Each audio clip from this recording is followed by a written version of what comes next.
இரவும் பகலும் அவருடைய வசனத்தை படித்து தியானித்துக் கொண்டிருக்கிற மனுஷன் பாக்கியவான். அப்ப கர்த்தருடைய வசனத்தை நம்ம படிக்கணும், அதன்படி நடக்கணும். நம்ம மட்டும் சாப்பிட்டா போதாதுன்னு சொல்லி இந்த வசனத்தை பக்கத்துல இருக்கிறவங்களுக்கு இந்த வசனத்தை கொஞ்சம் கொடுக்கணும்.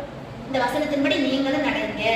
நாங்க இந்த வசனத்தின்படி நடந்ததுனால நாங்க ஒண்ணு இல்லாட்டாலும் பணம் இல்லாட்டாலும் நிம்மதி, 1000 கோடி நிம்மதி என்னிடத்தில் இருக்கிறது, பல 1000 கோடி சந்தோஷம் என்னிடத்தில் இருக்கிறது. இதுதானே உலகத்துல தேவை, வேற என்ன தேவை? இப்பதான் நமக்கு அரசாங்கம் 20 கிலோ அரிசி ஃப்ரீயா தராங்க. வீடு இல்லாட்டா கூட ஒரு சின்ன குடிசையில கூட வாழலாம், நிம்மதி இல்லாட்டா வாழ முடியும். மனுஷனுக்கு ஃபர்ஸ்ட் ஹைலைட் என்னன்னா நிம்மதி. அப்ப அந்த நிம்மதி யாரிடத்துல இருக்கிறது? தேவ பிள்ளைகளிடத்திலே மட்டும்தான் இருக்கு. அதனால நம்ம உட்கொள்ளும் சாப்பிடக்கூடிய இந்த வசனத்தை எல்லா மனிதர்களுக்கும் கொஞ்சம் கொஞ்சம் கொடுக்க வேண்டும். அதை எந்த விதத்தில் நாம் கொடுக்க முடியுமோ அந்த விதத்தில். உங்களுக்கு சோசியல் மீடியா யூஸ் பண்ண தெரிஞ்சா அப்படி கொடுக்கலாம். இல்ல நேர்ல போய் கொடுக்க வாய்ப்பு இருக்கா? வசனத்தை வாங்க டியூஷன் எடுக்கிறேன் சொல்லிட்டு 2 டியூஷன் எடுத்து அப்படியே 2 வசனத்தையும் கொடுத்துருக்குறேன்ல, டெய்லி ஒரு 5 வசனத்தை கொண்டு போங்க. நான் காலைல எழுதுனோன்னே என் ஃப்ரெண்ட்ஸ் லிஸ்ட்ல இருக்கிறவங்களுக்கெல்லாம் 2-3 வசனம் அனுப்பிடுவேன். ஆமா, நல்ல நல்ல வசனங்கள் எல்லாம் எடுத்து வச்சிருப்பேன். உனக்கு எதிராக ஒருவனும் எதிர்த்து இருப்பதில்லை. இந்த மாதிரி வசனங்கள் பார்த்தோம்னா ஹைலைட்டா இருக்கு. அப்போ நம்ம ஏசப்பாவோட பிள்ளைகளுக்கு தெரியும் இது பைபிள் வசனங்கள். நிறைய இந்து மக்கள் என்ன செய்வாங்கன்னா விரும்பி படிப்பாங்க, இந்த வசனத்தை விரும்பி படிப்பாங்க. எங்கிட்ட இந்த வசனம் இல்லையே, எங்க கிடைக்கும்? நான் தர்றேன்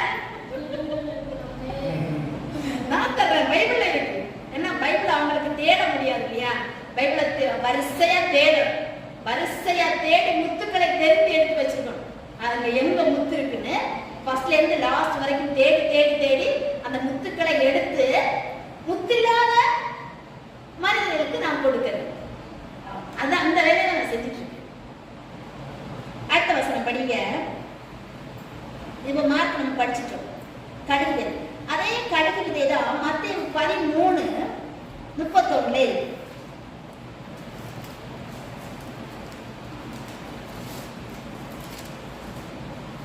வேறொரு உவமையை அவர்களுக்கு சொன்னார். பரலோக ராஜ்யம் கடுகு விதைக்கு ஒப்பாயிருக்கிறது. அதை ஒரு மனுஷன் எடுத்து தன் நிலத்தில் விதைத்தான். லூக்கா 13:18 இந்த கடுகு விதை கதையை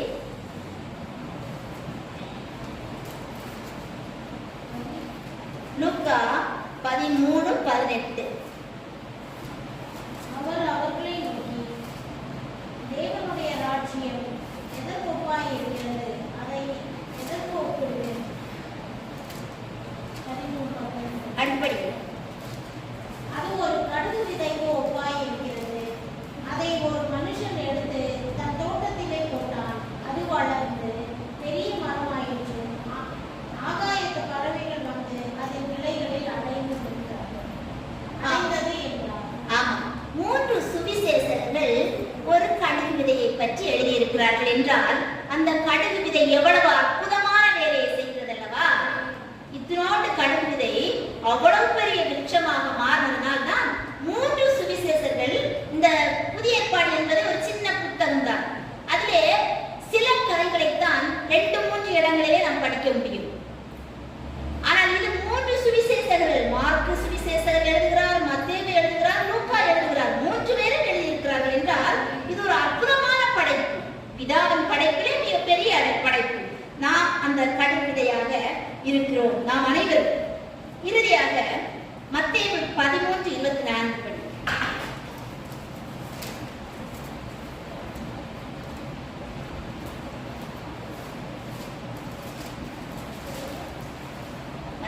படி. வேறொரு உவமையை அவர்களுக்கு சொன்னார். பரலோக ராஜ்யம் தன் நிலத்தில் நல்ல விதையை விதைத்த மனுஷனுக்கு ஒப்பாய் இருக்கிறது. பரலோக ராஜ்யம் நல்ல நிலத்தில் விதைத்த விதைக்கு ஒப்பாயிருக்கிறது அந்த மனுஷன். நம்ம அந்த 4 விதை முதல்ல படிச்சோம் இல்லையா? 4 இடத்துல விழுந்த விதை, அந்த நல்ல நிலத்தில் விழுந்த விதைதான் நாம். கர்த்தருடைய பாதத்திலே உட்காரக்கூடிய மனிதர்களாகிய நாம் தான் நல்ல நிலத்தில் விழுந்த விதைகள்.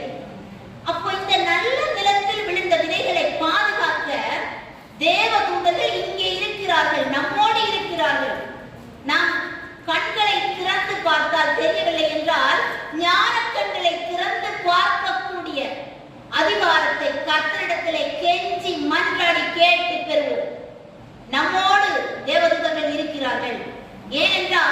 கர்த்தராகிய ஆண்டவர் நம்மை தெரிந்து கொண்டிருக்கிறார். நாம் நல்ல நிலத்தில் விழுந்த விதைகள்.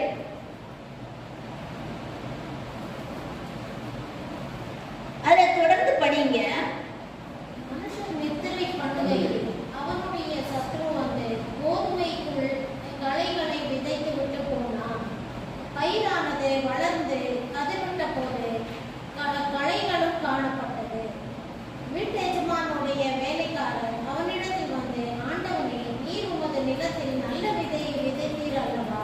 பின்னை அதில் களைகள் எப்படி உண்டானது என்றார்கள். அதற்கு அவன், சத்ரு அதை செய்தான் என்றான். அப்பொழுது வேலைக்காரர், நாங்கள் போய் அவைகளை பிடுங்கி போட உமக்கு சித்தமா என்று கேட்டார்கள். அதற்கு அவன், வேண்டாம், களைகளை பிடுங்கும் போது நீங்கள் கோதுமையை கூட வேரோடு பிடுங்காத படிக்கு இரண்டையும் அறுப்பு மட்டும் வளர விடுங்கள். நான் வசனத்தை கேட்டுட்டு போய் நிம்மதியா தூங்குறோம் இல்லையா? சத்துருவானவன் யாருன்னா, அவங்க கொஞ்சம் கூட்டம் கூடி கதை பேசுவாங்க, ஏதாவது யாருக்கு கெடுதல் பண்ணலான்னு சில பேர் சுத்திட்டே இருப்பாங்க. அவங்க என்ன பண்ணுவாங்கன்னா, ஏதாவது ஒரு விஷயத்த அவங்க சொல்லலைன்னா அவங்களுக்கு தூக்கம் வராது. ஆமா, அவங்களுக்கு தூக்கம் வரணும்னா யாருக்காவது ஒரு கெடுதல் பண்ணிட்டோமா, ரொம்ப ஜாலியா இன்னைக்கு நான் அவங்களுக்கு சொல்லிட்டேன், ரொம்ப ஹாப்பி, அவங்க நிம்மதியா ஜாலியா சிரிச்சு சந்தோஷமா தூங்கிடுவாங்க. ஏன்னா நம்மளை கஷ்டப்படுத்திட்டாங்கல்ல, அதனால அப்படி நம்மளை கஷ்டப்படுத்தினதுனால சரி நான்